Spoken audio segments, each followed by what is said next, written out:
Hello everyone, welcome to Career Launcher, and today we are going to talk about CUET and logical reasoning and most expected question. We have already covered one session of it. Now this is the second session where we are going to cover the most important questions that has been asked and similar type of questions that are expected that they are going to be asked in the exam. Okay, so now let's start. So this is the first question, and what does it say? Is P, Q, R, S, T, U, and V are sitting around a circular table facing towards the center, but not necessarily in the same order. Okay. So how many people we got? 2, 2, 4, 2, 6, and plus 1, 7. Now what I am going to do, I am just going to draw 7 places. 1, 2, 3, 4, 5, 6, and 7. 7 places, and we are going to arrange those people. And whenever you are making a circular arrangement or linear arrangement, always do one thing, that mark left and right. So this direction is going to be left. So clockwise is going to be left, and counterclockwise is going to be right. Okay. And I'm just going to place the people around it. S is not a neighbor of Q and V. That doesn't give me a location of anyone. And until unless I am going to get relation of two people, I am not going to place anyone. Now P is the neighbor of Q and R, but I don't know who's in the left, who's in the right. Okay. U, who is second to the right of S. So I am just placing S over here. Now U is second to the right. So 1, 2, this person has to be U. Now I got placement of two people. Now I am going to arrange everyone. Okay. U is the neighbor of T and V. U is the neighbor of T and V. So one person is going to be T here, or one person is going to be here. That is, one of them is going to be T, one of them is going to be V. Now it says S is not a neighbor of Q and V. So this person cannot be V. So this person has to be T. This person has to be V.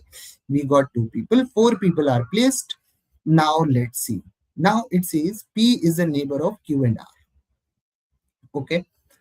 So basically, among 3 people, P has to be in between, and one person here is going to be Q, or one person is going to be R.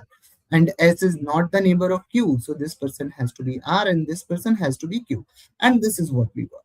So this is the complete arrangement, and let's see. And question is asking which of the following statements must be true. V is seated not next to Q. V is not seated next to Q, and V is seated next to Q, so it means first A is false. So if A is false, option B is wrong. Okay. Now T is sitting third to the right left of Q. So T is sitting, so basically this is left, 1, 2, 3, so third to the left. So second statement is true. So this all 4 options have B. I think I didn't need to check because remaining 3 options are giving me B as a value. R is sitting third to the right of V. So R is sitting third to the right of V. C is also true. It means this option is also false. Now let's look at this one. R and S are not neighbors. R and S are neighbors. So this is false. So answer of this question is directly going to be option C. So this is how we should approach. In the exam, if I want to solve this question, I'm not, if I'm going to see this question, I'm not going to solve it then and there. I'm going to leave it for later because it's a question of arrangement and you are going to spend some time. So I would say 2 minutes, 2.5 minutes. So I would say it is an avoidable question that we can approach later. Okay. Now, in these kind of questions, what is the approach that should be followed? So basically, bake is written as 19. So we have already discussed if you have watched all the videos. So there is a standard approach that we are going to follow. That bake, B is 1, sorry, B is 2, A is 1, K is 11, and E is 5. What is the summation of all these? That is going to be 19, and the question is also saying it is 19. So it means my logic is add up all the numbers and I am going to get the value. Now I am going to talk about make. M-A-K-E. Now what is M13? What is A1? What is K11? What is E5? So that is going to be 14, 14 and 16. That's going to be 30. So fairly, I am going to get this answer, that is going to be 30. So whenever you see these kind of questions, always replace alphabets with the corresponding numbers. And in 99% of the cases, you are going to see the pattern or whatever it is. Okay. Now let's look at this one. So this is a question of blood relation. Pointing towards a woman, uh, Ajit said, she is the mother of my children's father. So who's my children's father? That is going to be Ajit itself. Now it says she is the mother of Ajit, means Ajit is son of that lady. So answer is directly going to be option C. Nothing much to do. Okay. Now let's look at this one.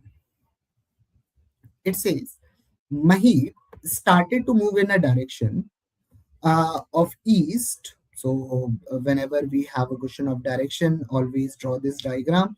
And I always like to solve these kind of questions where just one or two lines are written, because these are easy questions and they can be solved very quickly. So this is east, this is west, this is your north, and this is south. So Mahib is walking towards east and he is traveling 17 meters. This is 17. Then he turns towards his left. So if he is going left, he is going 12 meters. And again, he is going left, he is going 12 meters. And question is saying what is the distance between initial point and final point. So I know this length is what, 12. What is this distance? That is 5. Can I use Pythagoras theorem? Yes. So basically, if you want to solve these kind of questions, do one thing. Remember the Pythagorean triplets. This is 5, this is 12, so this should be 13. In this question, I would say the answer is directly going to be 13. Now, another Pythagorean triplet, as one everyone already knows, that is 3, 4, 5. Next one is going to be 7, 24, and 25.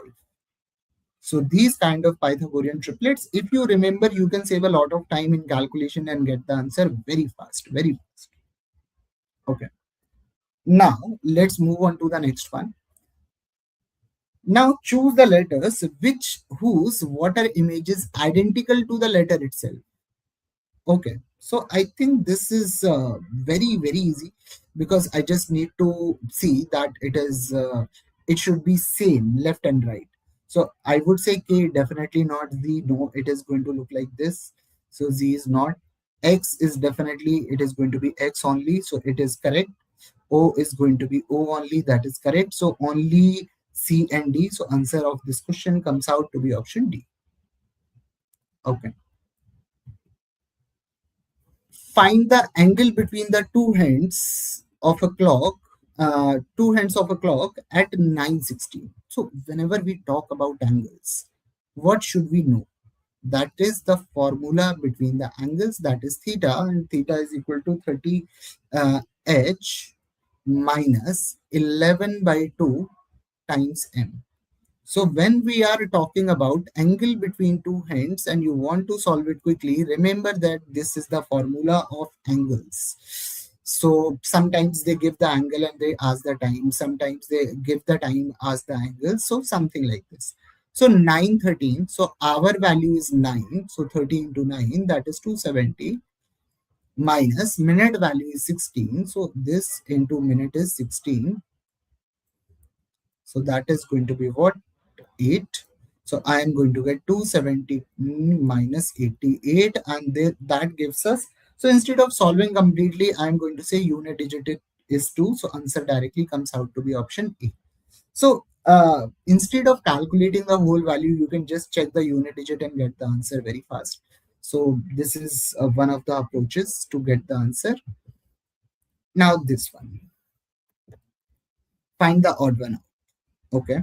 So if I'm going to see, I'm going to say that P is 16. Okay. So what is the corresponding number of P? That is 16. What is the corresponding number of K? That is 11. What is the corresponding number of M to N? That is 13. So this has to be wrong, and T corresponds to 20. So odd one out. So I would say this is very straightforward question, and this should not take more than 30 seconds to get the answer, mark the answer, and move on. So basically, if you are writing an exam, remember that these type of questions. So generally, people say there are 60 minutes, 50 questions, and that kind of thing. Every question should take 1.2 minutes. That's actually not right. Some questions, there are some questions that you can solve in 30 seconds, 35 seconds, 40 seconds, and there are some questions that are going to take you 2 minutes. So your job is to eventually average out your time. So never judge yourself on time for one question. So if you are practicing right now, and I would say that don't say that in one question you are taking 1.2 instead of 1.2 minutes you are taking 3 minutes. Don't worry about you are taking in 1 minute one question you are taking 30 seconds. Don't worry about it. take a take a group of numbers. Let's say you are solving 10 questions. So 10 questions, in 10 questions, total time taken by you should be, I would say, that is 12, 13, 14 minutes, not more than that. So in a group of 10 questions you are taking 15 minutes, then I would say you need to cut down your time. And how you can cut down the time? Like selecting these kind of questions first and getting the answer very quickly. Now, what is the day of the week on 1st January 2006? Okay. Generally, in the questions of calendar, a date is given. Initial date is given that on this date, there is this day, and what is going to be something on next day. Now, in these kind of questions, where is no baseline is given, nothing is given. So, what should be the approach? Always remember that 1st January 2001 is Monday. So when no baseline is given, it means this is the baseline, this is the actual day. Now I am going to talk about 2001. Remember that in every 4 years, you get 5 extra days. In every 4 years, you get 5 extra days. So basically, 1st Jan 2001 to 5 extra days means we are talking about 2005. I am going to go by 5 plus. Now, 1st Jan 2006.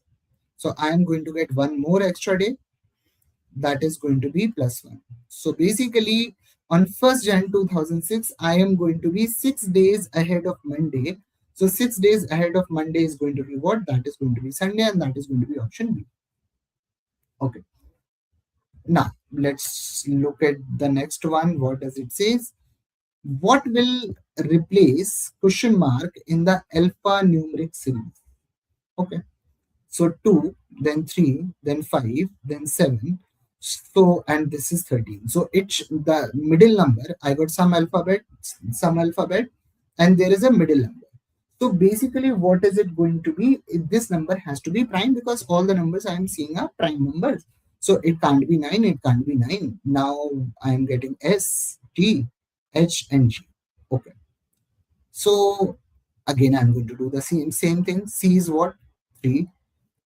G is what? 7. K is what? 11. O is what? 15. So if I look at the pattern, there is a difference of 4 all the times. So next one is going to be what? 19. And which one is going to be 19th letter? That is going to be S. So answer of this question is going to be option B. And this is the approach for this question. Okay. Now it says that 1st July 2022 was a Sunday. Okay. What is the day on 1st November 2022? Okay. So in July, there are 31 days. And we are talking about 1st July. And 1st July is what? That is Sunday. Okay. So in July, how many days are remaining? 30 days. 30 days means 4 weeks and 2 extra days. So in July itself, I am getting 2 extra days. In August, I get 4 weeks. It is of 31 days. So 4 weeks and 3 extra days. So I'm going to get 3.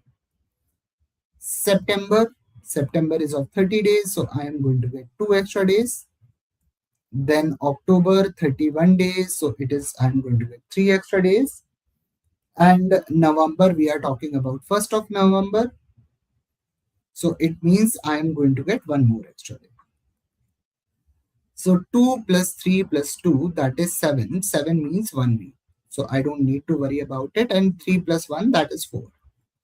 So 4 extra days. 4 days after Sunday, that's going to be Thursday. And answer of this question is going to be option C. Okay. Now let's look at this one. So these kind of series, I would say these kind of series are generally very easy.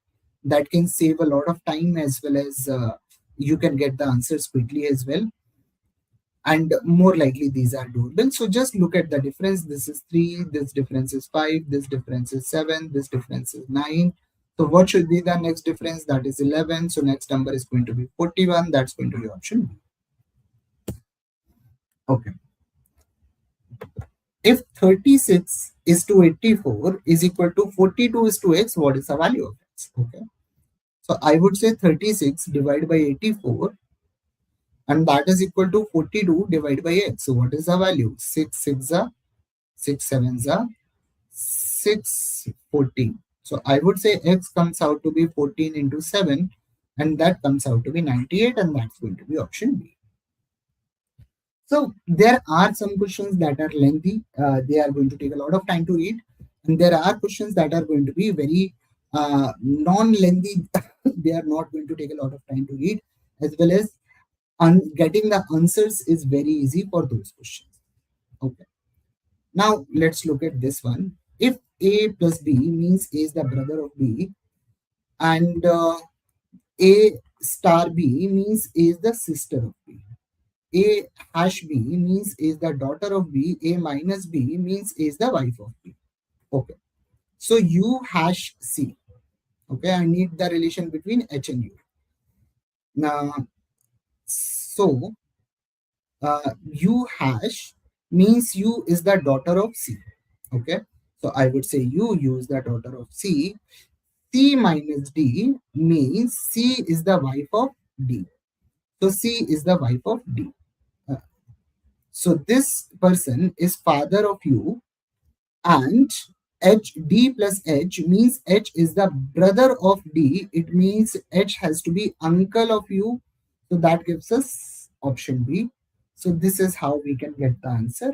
Now let's look at the next one. Again, these kind of questions I'm going to do later on in the exam, because there is too much to read. More likely it is not going to be a difficult question, but still. 7 people, T, U, V, W, X, Y, Z. So 1, 2, 3, 4, 5, 6, and 7, standing in a single line.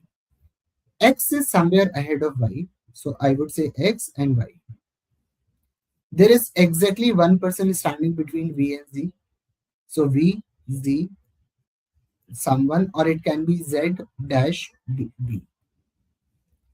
W is immediately behind of T. So I got T and W. They are going to go together.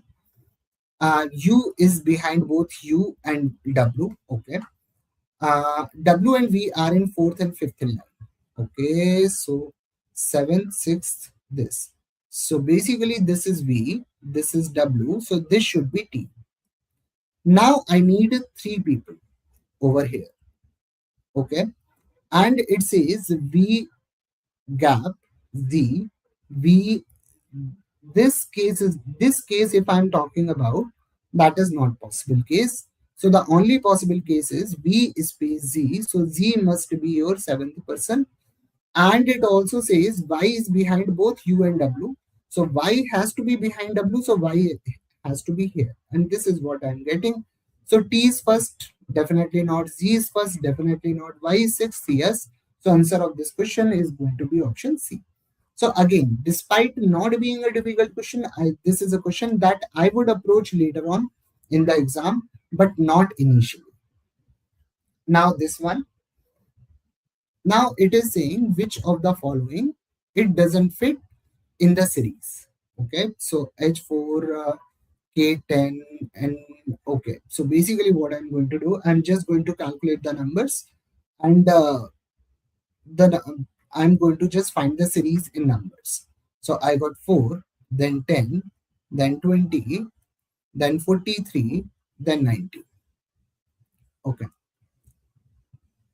This is, I would say, double plus 2. Okay.